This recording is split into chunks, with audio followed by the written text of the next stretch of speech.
Just because you haven't heard of Garfield Kart doesn't mean that this game is bad. It is actually your fault for not knowing this game, and that is unforgivable. If you don't believe me, here is some evidence to support my claim.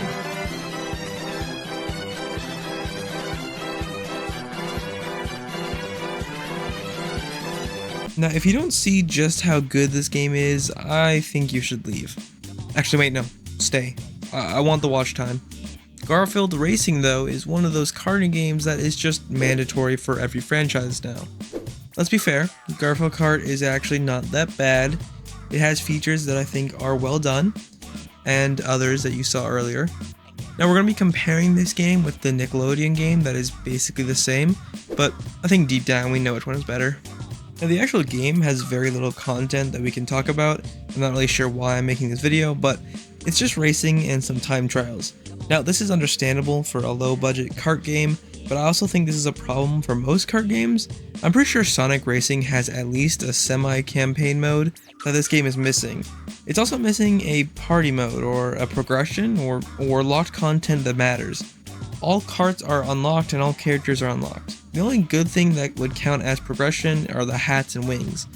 Now these hats just affect the items that you get in game, which I think is an interesting idea, but the thing is the items have the same mechanics as Mario Kart.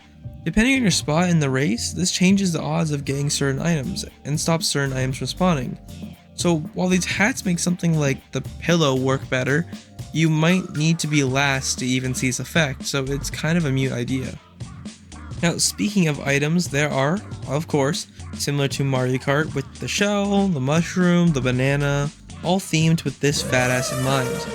The things that I thought were cool are the UFOs that make it impossible to pass, since how the fuck am I supposed to guess the UFO at 200 miles an hour?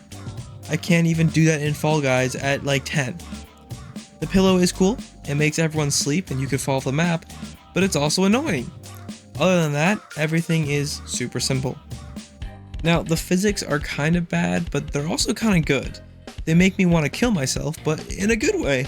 Sometimes you can just flip over and die like a turtle, or the game hates you and can make you go too fast for its own map.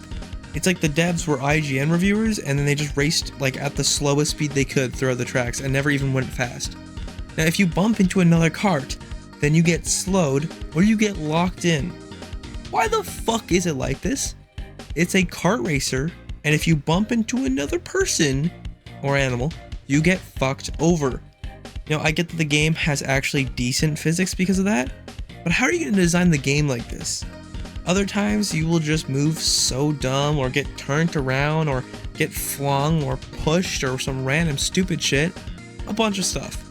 This makes the game unique, but in a way where I will make fun of it until I die. Now, other than all that, the characters are normal Garfield characters. I don't know what to say about that other than that. Sorry if you're a Garfield lore lover, and by that I mean literally, I'm sorry you like Garfield lore. And that's all about I can say. Nickelodeon Kart Racer had more content, more modes, rewards, and just a lot more content and stuff. So this game having 2 modes, 4 championships, and only 14 maps is just not enough to even sustain anyone. Now, being the only true reviewer of this game, I wanted to give it a score. I'm thinking maybe a 51 out of 100. It's honestly not that bad. Like if I got this as a kid and had no idea what Mario Kart was, I would love it. It's just basic and fun, but seeing as there is absolutely nothing to do, it's just kind of bad. Other than that, if you love Garfield, I don't know man, go watch Garfield.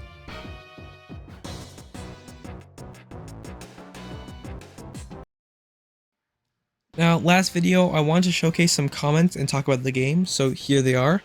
Now, last video was Battlefield 2042, and thanks to everyone that commented.